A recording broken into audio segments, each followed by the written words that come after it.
Ein herzliches Willkommen zum Kanal Inspirierendes aus Theologie und Kirche. Heute geht es um die Swiss Church in London. Und meine Gesprächspartnerin ist meine Kollegin Carla Maurer. Sie ist seit 2013 als Pfarrerin der Schweizer Kirche in London tätig. Herzlichen Dank, Frau Kollegin Maurer, dass Sie sich Zeit nehmen für dieses Gespräch. Ja, herzlichen Dank für die Einladung. Es wäre eine große Freude. Können Sie etwas bitte zur Entstehung und zur Geschichte der Swiss Church sagen? Es ist ja außergewöhnlich, dass es eine eigene Kirche für Schweizerinnen und Schweizer in London gibt. Ja, sehr gern. Also die Schweizer Kirche ist schon eine relativ jetzt, etablierte Institution. Die gibt es nämlich seit 1762. Und zwar ist sie damals von Einwanderern und Einwanderinnen hauptsächlich aus dem Welschland gegründet worden. Dann ist die Schweiz noch ein Auswanderungsland gewesen, also noch nicht so ein reiches Land, sondern die Leute sind gegangen, um ihr Glück zu suchen. Und haben sich dann um den Leicester Square, Soho, herum angesiedelt, wo sehr viele Leute aus ganz Europa, aus der ganzen Welt sind gekommen. Und es hat viele andere Einwanderungsgruppen aus Europa, also vom Kontinent, haben schon ihre eigene Kirche gehabt. Die allererste Kirche war die niederländische Kirche, Dutch Church. Die hat 1550 per königlichem Dekret haben die dürfen ihre Auslandkirche, also ihre eigene Gemeinde gründen. Und wir haben dann quasi auf dem können aufbauen und dann die eigene Kirche bauen 1762, genau. Und ein eigenes Gebäude haben wir seit 1850. Dann hat die damalige Gemeinde den Boden gekauft, wo jetzt die Kirche steht, in der Endell Street, also in der Nähe vom Covent Garden, und haben dort ihre Kirche gebaut. Und das ist die Kirche, die wir heute immer noch haben und immer noch brauchen. Und ich denke, was historisch noch interessant ist, ist, dass es am Anfang, also dass es bis in die 1980er Jahre, haben die deutschsprachigen und die französischsprachigen Schweizer getrennt gefeiert. Also irgendwie am 10 oder so sind zuerst die deutschsprachigen gekommen und dann am 11 oder halb 12 die französischsprachigen. Sie haben je einen Pfarrer gehabt, lang sogar je 2 Pfarrer. Und dann in den 1980er hat man entschieden, das ist zu viel, das kann man auch finanziell nicht mehr tragen. Die Gemeinde ist kleiner geworden und dann hat man das zusammengelegt und jetzt haben wir noch eine Gemeinde, eine Pfarrperson und es ist englischsprachig. Das wäre schon wieder eine Frage gewesen. Wie ist das? Also ist das in Mundart, ist das auf Schriftdeutsch oder Französisch, Italienisch? Es ist Englisch, wird gesprochen. Genau, es ist Englisch eben weg unseren vielen Sprachen in der Schweiz. Und wegen dieser Zusammenlegung in den 1980er Jahren, was wir aber machen, wir singen auf alle 3 Sprachen. Es ist immer mindestens ein deutsches Lied und ein französisches Lied dabei. Schön. Und die Liturgie ist auch dreisprachig, also die Abendmahlsliturgie ist auch dreisprachig. Und das Segen auch. Das ist interessant. Ja, die letzten 12 Monate waren ja eine ganz spezielle Zeit für die gesamte Welt, aber speziell auch für England und für London. Wie haben Sie die vergangenen Monate selbst erlebt? Ja, das ist interessant. Als ich Ihre Frage gesehen habe, ich dachte, Jesus Gott, was sage ich da nur? Also, es ist wie, ich habe es in meinem Kopf noch nicht geordnet. Ja. Und es ist alles noch so schwammig, weil die verschiedenen Phasen haben auch verschiedene Emotionen, verschiedene Hoffnungen, verschiedene so Abschnitte. Ja, also man hat sich verschieden gefühlt, je nach Phase. Ja. Und irgendwie, wenn ich so zurückdenke an Anfang auch, also wo wir dann ja plötzlich von einem Tag auf den anderen so einen strikten Lockdown rein sind, wenn ich so zurückdenke, ist es fast so ein bisschen wie nach der Geburt von meinem Sohn, wo ich die ersten paar Monate, ist alles noch so schwammig in der Erinnerung. Und es ist so ein bisschen ähnlich eigentlich. Also, was ich einfach gemerkt habe, ist, dass am Anfang, die ersten paar Monate, ist der Lockdown, das ist irgendwie ein Ausnahmezustand gewesen. Und das hat sich jetzt geändert. Mittlerweile ist der Lockdown, und das geht ganz vielen auch so, weiss ich in meinem Umfeld, der Lockdown ist das Normale geworden. Ja. Und das Zurückgehen, also die Öffnung, die jetzt stattfindet, ist jetzt etwas wie, es ist irgendwie etwas Bekanntes, aber auch irgendetwas Neues. Also es ist so, ja, das hat sich wirklich verschoben, finde ich. Und was, ja, was sich wirklich verändert hat, mir einfach sehr lokal. Also plötzlich war einfach alles lokal gewesen, oder? Wir sind in einem Schneckenhaus hineingelebt. Alles hat sich so aufs Quartier beschränkt, oder? Wir dürfen ja während dem Lockdown auch nicht reisen. Also wir dürfen nicht aus dem Quartier raus. Das heisst, ich Ja. habe 7 Monate mindestens von dem letzten Jahr habe ich wirklich im Quartier verbracht. Und da haben sich dann auch Freundschaften entwickelt, die sich sonst nicht so schnell entwickelt hätten. Mhm. Das ist sicher etwas, wo ich so, also ein schönes Erlebnis, und ich habe es auch als eine kreative Zeit empfunden. Also Ja. man hätte einfach müssen Ideen haben, als Kirche, als Betrieb, als ja, eine kreative Zeit auf eine Art, oder? Krisenzeiten sind auch immer kreative Zeiten.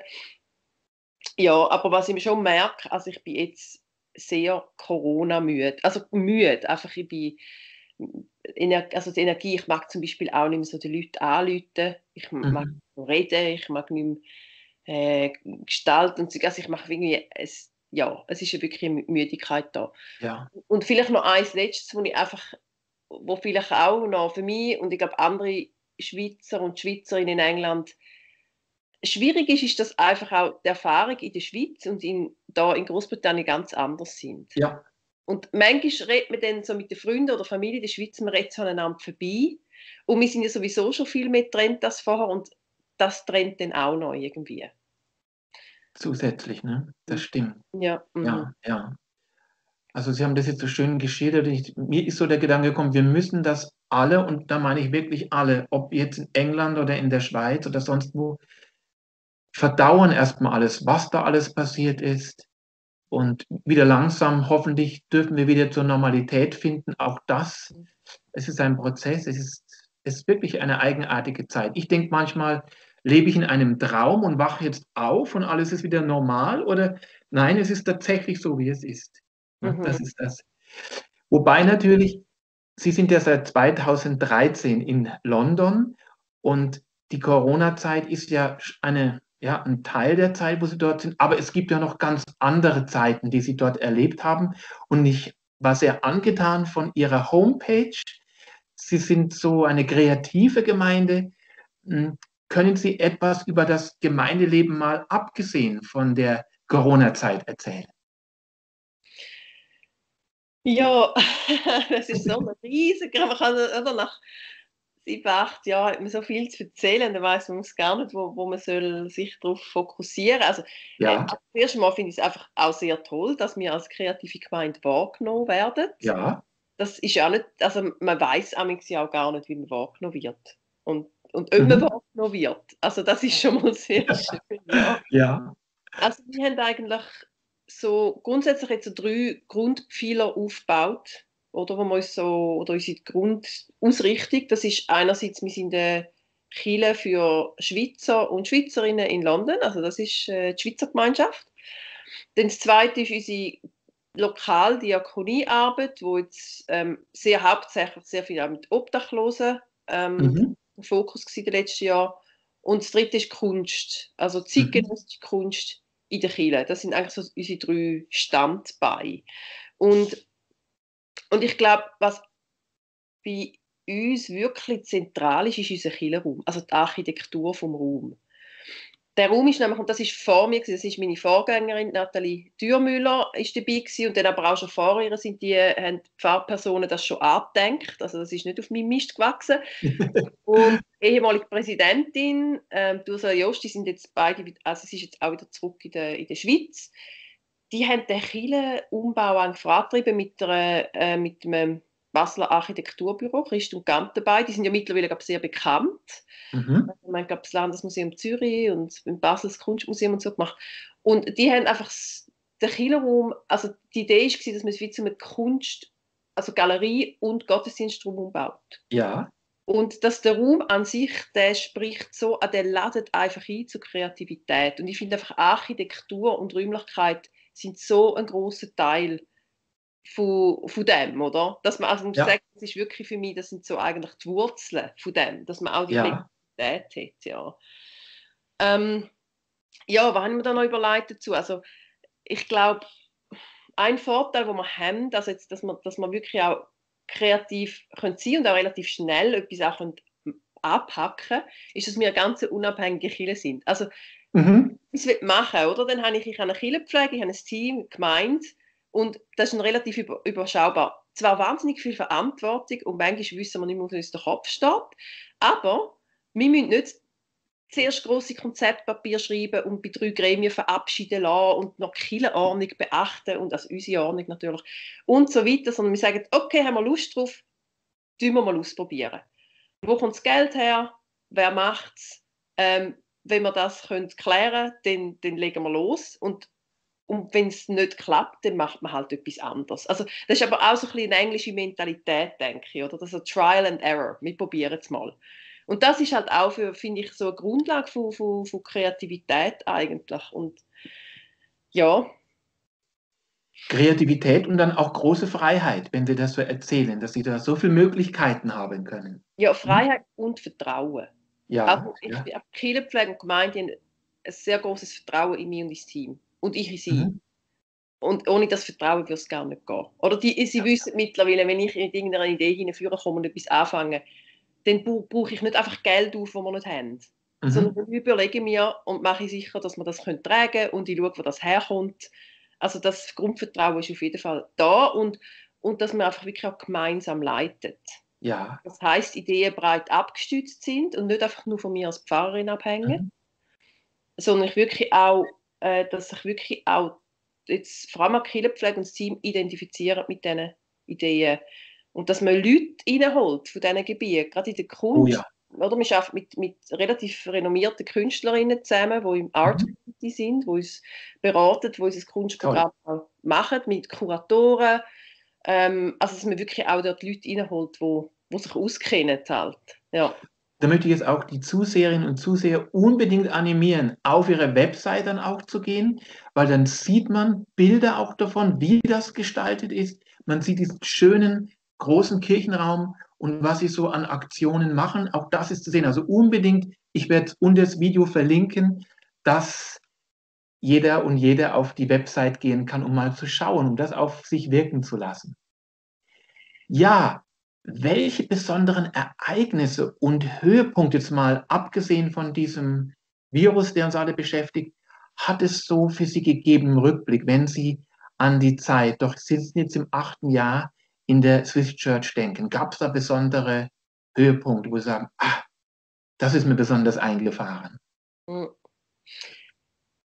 Ja, auf jeden Fall. Also wieder, es gibt natürlich sehr viele. Also ich denke, so ganz jetzt auf die ganze Zeit gesehen, ist, dass wir den Übergang geschafft haben von der Ablösung von der EKS, damals noch SEK, Mhm. wo uns dann einfach wirklich die Finanzen gestrichen worden sind. Also und Oh, wir auch plötzlich auch nicht mehr, also wir haben selber müssen Arbeitsverträge machen. Also das Ganze strukturell und finanziell sind wir abgelöst ja, worden. Das heisst, wir müssen selber eine neue Finanzierung finden. oh ja.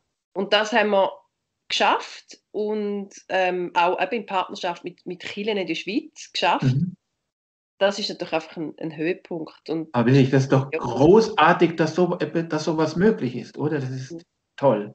ja, Mhm. und auch mit der Unterstützung aus der Schweiz. Und nach wie vor vom EKS auch, von verschiedenen Kantonalkirchen und Gemeinden und so weiter. Also, dass sich auch dort Mhm. der Kontakt noch intensiviert hat fast. Und dann jetzt aber so bei uns, also ja, jetzt ganz neu, eigentlich ein Höhepunkt jetzt von diesem Jahr ist für mich gewesen, wir haben zuerst mal ein Jugendpraktikum gemacht, zusammen mit der Ah, politischen Gemeinde. Also mhm. wir sind Teil vom Stadtgebiet Camden Mhm. und haben mit der Gemeinde zusammen, mit der politischen Gemeinde zusammen so ein Jugendpraktikum, also ist jetzt immer, wir haben einen Praktikant im Moment. Und das ist für mich eigentlich der Höhepunkt jetzt von dem Corona-Jahr gewesen, weil es auch für mich so, ich habe so viel gelernt von dem. Ja, Oder? Wie man einen jungen Mensch auch wirklich befähigt, was ein Schulabgänger eigentlich muss lernen im Büro. Also E-Mails schreiben, telefonieren und so weiter und so fort. Ähm, jedes Jahr eigentlich ein Highlight ist der Samichlaus und der Rebellichtli-Umzug. da Wo, müssen Sie kurz erzählen, was ist dann nochmal ganz besonders? ja, das ist halt einfach, oder? Mitten in London mit Rebellichtli durch Covent Ja, Garden ja, ziehen. Das ja, ist ja, halt, und dann auf, da der Schweizer Rebellichtli das Lied genau. singen. Und da bleiben immer wieder Leute stehen und fragen, was ist das? Und sagen, Ja. Integration. Und dann kommt der Samichlaus mit dem Schmutzli und Ja. so. Und da kommen dann 30 Familien in die Kirche. Und das ist immer ein sehr tolles Erlebnis, jedes Jahr eigentlich. Auch ganz toll ist für mich immer wieder, wenn der Coiffeur kommt, wenn wir unser Obdachlosen zum Morgen haben. Ja. Und das ist aber so eine Verbindung, die ist gewachsen über die Zeit. Das ist nämlich mein Coiffeur. Ich muss eben jetzt ich habe eine Corona-Frisur, oder? Ich muss bald unbedingt wieder mal zu ihm. Also merkt man gar nicht, wirklich Nein, nicht. es ist auch besser, weil mit der Zeit wächst es ja so Ach aus. so. Das Schlimmste ist, wenn es so zwischendrin ist, aber ja, Ja, ja, ja. auf jeden Fall. Genau, und das war mein Coiffeur im Quartier. Also, und dann sind wir halt ins Reden gekommen. Man geht immer mal wieder ein paar Monate und redet und redet. Und irgendwann hat er gefunden, er würde eigentlich gerne anbieten, Obdachlosen die Haare schneiden. Und schon in den letzten paar Jahren wirklich einmal im Monat Haare schneiden. Das ist das ist ein Highlight für mich. Ja. Und dann die Ausstellungen mit dem Andy Palfreman, das ist jemand, den wir über das Obdachlosenprogramm haben kennengelernt, über das Morgen. Er war 30 Jahre lang obdachlos gewesen, jetzt lebt er in einer Wohnung. Und mit ihm habe ich viele Highlights erlebt. Also wir haben Ausstellungen gemacht von seiner Fotokunst, eine Fashion Show, wo wir Kleider in den Charity-Shops zusammengesucht haben. Aber das Highlight ist eigentlich häufig mit ihm einmal auf der Stege sitzen von der Kirche und ein Bier trinken und philosophieren und über Gott und die Welt diskutieren. Das ist immer ein schöner Moment, genau. Das sind so meine Highlights. Oh, und von dem Jahr muss ich sagen, jetzt das Jahr ist auch das Highlight, jetzt einfach einen Podcast machen, zusammen mit dem RefLab von der Zürcher. Genau, das ist auch ein Highlight. Also was für ein Panorama Sie aufgezeichnet haben. Ich finde das großartig, praktisch, spannend, kreativ. Also ich komme aus dem Schwärmen nicht mehr heraus. Wie ist denn die Zusammenarbeit mit anderen Kirchen jetzt in London? Ich könnte mir vorstellen, dass es da recht viele Kontakte gibt. Ja, es ist ganz vielfältig. Also einerseits haben wir Kontakt mit anderen kontinentaleuropäischen Kirchen. Also es hat ja jede, es hat Swedish Church, Finnish Church, French Protestant Church und Dutch Church und also German Church und so weiter. Ja. Und ich bin also mein Pfarrkreis, mein Pfarrkongress, wo ich zweimal im Jahr gehe, das sind die deutschsprachigen Pastoren. Und ich bin dort auch eingeladen immer. Und das sind eigentlich so meine Pfarrkollegen, die ich regelmäßig treffe. Ja. Und dann haben wir aber auch zusammen im Reformationsjubiläum haben wir zusammen ein Projekt gemacht, wo dann die Gemeinden abwechslungsweise in die verschiedenen Kirchen sind eingeladen worden. Das ist ganz toll gewesen, das Reformationsjubiläum mit eben den anderen kontinentaleuropäischen Kirchen. Und dann aber jetzt hier in England ist ja interessant, also als ich nach England gekommen bin, man kommt so als reformierte Pfarrerin aus dem Selbstverständnis, dass man eigentlich quasi eine Staatskirche ist. Also wir sind ja eigentlich jetzt über die Steuern finanziert und wir sind ja eigentlich fast eine Staatskirche, könnte man eigentlich sagen, oder? Ich weiß nicht, ob ich das sagen darf, aber ich sage es jetzt mal so. Und dann bin ich nach England gekommen und da ist ja einfach die Church of England, ist die offizielle Kirche mit der Queen als Oberhaupt. Und alle anderen Kirchen sind Free Churches. Also bin ich als reformierte Pfarrerin da plötzlich habe ich zu den Free Churches gehört. Das heisst einfach, ja, mit den Methodisten, Baptisten, die anderen Reformierte und so weiter. Und da hat sich dann auch viel Kontakt geknüpft, vor allem mit der United Reformed Church. Die geben uns auch immer, da können wir auch immer anklopfen, wenn wir Hilfe brauchen. Irgendwelche Papiere, also wenn wir jetzt einen Modellvertrag brauchen für ein Praktikum oder irgendwelche Grundlagenpapier oder Policies oder was auch immer, können wir dort anklopfen und quasi bei ihnen abschreiben. Ja. Ja, und dann ist die nächste Kirche, also die im Quartier, wo es eigentlich am nächsten ist eine baptistische Gemeinde. Die sind gerade um die Ecke und mit denen haben wir schon Projekte gemacht, so lokale Kulturprojekte und so Sachen, ja. Also es tönt wirklich sehr, sehr positiv. Also die Vernetzung und das Miteinander, so wie wir uns das eigentlich vorstellen und wünschen, so sollte es sein, auch ökumenisch und untereinander.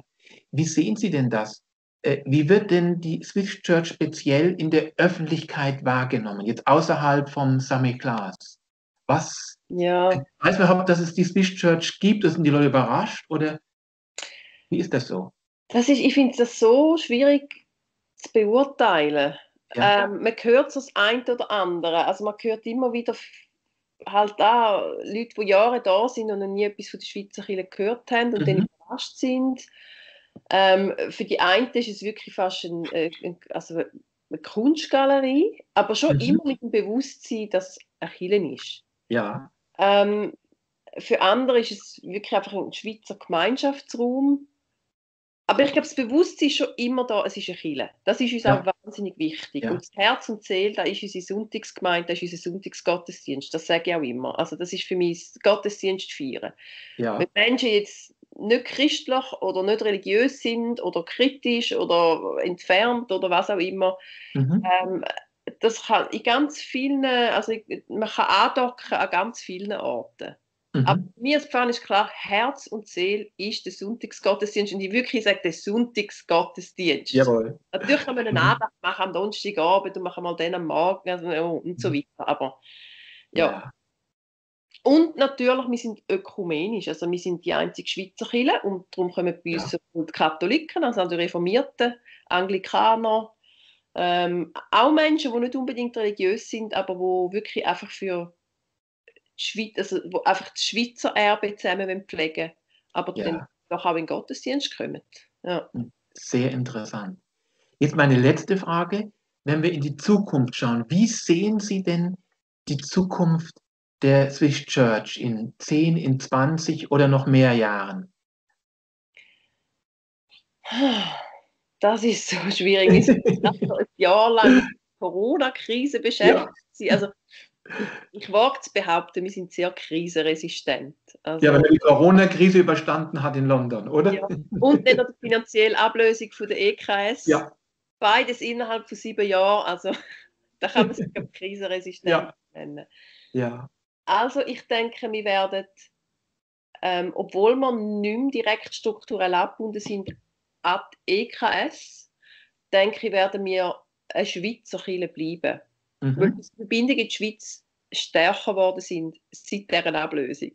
Jawohl. Und zwar über einzelne Kantonalkirchen, über einzelne Kirchengemeinden, Sabbaticals von Pfarrpersonen, von Organisten, Praktika, also der Austausch, Kampfgruppen, die kommen, Gemeindegruppen, der Austausch in der Schweiz ist so viel stärker geworden, dass ich wirklich glaube, wir werden nicht einfach aufgehen in lokalen Kontext und die Schweiz geht irgendwann weg. Ja. Sondern Schweizer Kirche wird eine Schweizer Kirche bleiben. Das ist, denke ich, Zukunft, und ich glaube, als Kirche, die wirklich im Dialog steht mit zeitgenössischer Kunst, ich glaube, das ist etwas, wo wir uns noch viel mehr werden etablieren. Und wo wir auch jetzt schon sehr viel Erfahrung haben und wahnsinnig tolle Projekte. Also wir machen jetzt auch seit letztem Jahr Künstlerresidenzen, wo Künstler 3 Monate lang bei uns in der Kirche arbeiten können. Interessant. Ja, also wir bauen das immer weiter aus und langsam, glaube ich, hört man auch von uns. Also in der Kunstszene, die Schweizer Kirche.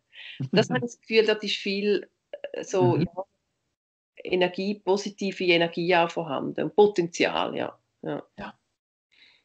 Das war jetzt ein so spannender Einblick in die Swiss Church in London. Also ich bin jetzt so bereichert worden. Ich lerne ja immer viel bei den Podcasts, aber jetzt gerade durch Ihr Gespräch, das hat nochmal so viele neue Ideen, Perspektiven eröffnet und Sachen, von denen ich nie etwas geahnt hätte. So spannend. Frau Kollegin Mauer, ich wünsche Ihnen weiterhin so viel Engagement, so viel Herzblut, so viel Freude auch bei der Arbeit. Sie strahlen das aus. Ob Corona-Müdigkeit hin oder her, Sie strahlen das aus. Wie sind Sie erst drauf, wenn Corona vorbei ist? Also dann explodieren Sie vor Energie. Und wünsche Ihnen einfach zusammengefasst gottesreichen Segen, auch für Ihre Gemeinde und für die Zukunft. Herzlichen Dank Ihnen auch. Vielen Dank.